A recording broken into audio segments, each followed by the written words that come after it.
দেখেন এখানে মাত্র ৬৬টি ছবি বিক্রি করে আমার আর্নিং হয়েছে $১,১৮৭।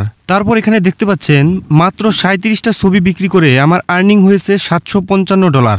এইরকম আর্নিং কিন্তু আপনি সম্পূর্ণ আপনার মোবাইল ফোন দিয়েই ফটোগ্রাফি করে করতে পারবেন। এখন গত অক্টোবর থেকে জানুয়ারি মাসের আর্নিং দেখেন। তো কিভাবে আপনি এইরকমভাবে ছবি বিক্রি করে আর্নিং করবেন সেটা আমি আপনাদের এই ভিডিওতে দেখিয়ে দেব। অবশ্যই আপনারা পুরো ভিডিওটা দেখবেন। তো চলুন তাহলে ভিডিওটি শুরু করা যাক। তো এই ভিডিও ডেসক্রিপশন বক্সে আপনি এই ওয়েবসাইটের লিঙ্ক পেয়ে যাবেন। লিঙ্কে ক্লিক করলেই আপনি এই ওয়েবসাইটে চলে আসবেন। তো এখানে আসার পরে প্রথমে এখানে আপনাকে একটা অ্যাকাউন্ট খুলতে হবে। এখানে কিন্তু আপনি চড়া দামে ছবি বিক্রি করতে পারবেন। এখানে ছবি বিক্রি করার কিছু নিয়ম রয়েছে, সেগুলো আপনাদের এই ভিডিওতে বলে দেব। তো এখন অ্যাকাউন্ট খোলার জন্য গেট স্টার্ট এই অপশনে ক্লিক করে দিবেন। গেট স্টার্ট অপশনে ক্লিক করার পর আপনাদের সামনে এরকম একটা ফর্ম চলে আসবে। তো এখানে আপনি আপনার নাম, জিমেল এবং পাসওয়ার্ড দিয়ে তারপর নেক্সট অপশনে ক্লিক করে দিবেন। তো তারপর আপনি এখানে জিমেল এবং পাসওয়ার্ড দিয়ে এখানে লগ ইন করে নেবেন। লগ ইন করার পর ঠিক আপনাদের সামনে এরকম একটা পেজ চলে আসবে।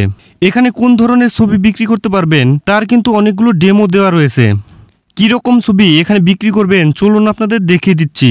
আপনি কিন্তু এখানে ওয়াটারমার্ক দেওয়া ছবি বিক্রি করতে পারবেন না, একদম ফ্রেশ ছবি এখানে ব্যবহার করতে হবে। দেখেন এই ছবিটা কিন্তু আমি তুলেছি, কিন্তু এর নিচে একটা লোগো ব্যবহার করা হয়েছে। এরকম ছবি কিন্তু আপনি ব্যবহার করতে পারবেন না, আপনাকে সরাসরি এরকম একটা ফ্রেশ ছবি আপলোড করতে হবে। এবার আমি আবারও এই সাইটে চলে আসলাম। এখন ছবি আপলোড করার জন্য এখানে দেখতে পাচ্ছেন আপলোড নামের একটা অপশন রয়েছে। আপনি এই আপলোড অপশনে ক্লিক করে দিবেন। ক্লিক করলে আপনাদের সামনে এরকম একটা পেজ চলে আসবে। এখন ছবি আপলোড করার জন্য সিলেক্ট মিডিয়া ফাইল এই অপশনে ক্লিক করে দিবেন। তারপর আপনাদের সরাসরি ফাইলে নিয়ে আসবে। এখন আপনি এখান থেকে ওয়াটারমার্ক ছাড়া একটা ছবি সিলেক্ট করে নেবেন। তো আমি এই ছবিটা সিলেক্ট করে নিলাম। দেখতে পাচ্ছেন আমার ছবিটা কিন্তু এখানে আপলোড হচ্ছে। এখন আপনাকে আপলোড না হওয়া পর্যন্ত এখানে অপেক্ষা করতে হবে। তো এখন দেখতে পাচ্ছেন আমার ছবিটা কিন্তু এখানে আপলোড হয়ে গেছে। তো এখন আমি এখানে নেক্সট অপশনে ক্লিক করে দিব। তো নেক্সট অপশনে ক্লিক করার পর আপনাদের সামনে এরকম একটা পেজ চলে আসবে। দেখতে পাচ্ছেন আমার ছবিটা কিন্তু এখানে সাবমিটেড অপশনে রয়েছে।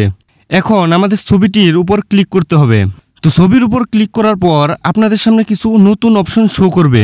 তো এখানে আপনি যদি ফটো আপলোড করেন তাহলে আপনি ফটো সিলেক্ট করবেন, আর যদি ইলিস্ট্রেশন আপলোড করেন তাহলে আপনি ইলিস্ট্রেশন সিলেক্ট করে দিবেন। তো তারপর এখানে আপনি কমার্শিয়ালটা সিলেক্ট করে দিবেন। তো এরপর আপনি এখানে যে ছবিটি এখানে আপলোড করেছেন সেই ছবি অনুযায়ী এখানে একটা ডেসক্রিপশন বসিয়ে দিবেন। এখন আপনাকে এখানে একটা ক্যাটাগরি সিলেক্ট করতে হবে। তো আপনি আপনার ছবি রিলেটেড এখানে একটা ক্যাটাগরি সিলেক্ট করে দিবেন। তো আমি এখানে নেচার সিলেক্ট করে দিচ্ছি। এখন আপনি ক্যাটাগরি 2তে নেচার রিলেটেড কিছু সিলেক্ট করে দিতে পারেন। এখন এখানে আপনাকে লোকেশন সিলেক্ট করতে হবে। আমি এখানে বাংলাদেশ সিলেক্ট করে দিলাম। এখন আপনাকে আপনার ছবিটি বেশি বেশি সেল করার জন্য এখানে কিছু কিওয়ার্ড দিতে হবে। এখানে আপনাকে 60টা কিওয়ার্ড দিতে হবে যেটা এই ছবি সম্পর্কিত। তো আমি এখানে আমার ছবি অনুযায়ী কিছু কিওয়ার্ড বসিয়ে দিচ্ছি। তারপর আপনি এখানে সাবমিট অপশনে ক্লিক করে দিবেন। দেখেন এখন আমার ছবিটা সাবমিট অপশন থেকে পেন্ডিং অপশনে চলে এসেছে এবং 4 দিন কিংবা 5 দিনের মধ্যে কিন্তু আপনার ছবিটা অ্যাপ্রুভ হয়ে যাবে। তারপর যখনই আপনার ছবি কেউ ডাউনলোড করবে তার বিনিময়ে আপনার এখানে ডলার আর্নিং হবে। তো আজকের ভিডিও এই পর্যন্তই। পরের ভিডিওতে আমি আপনাদের দেখাবো কিভাবে আপনি এই সাইট থেকে আর্নিং করা টাকা উইথড্র করবেন।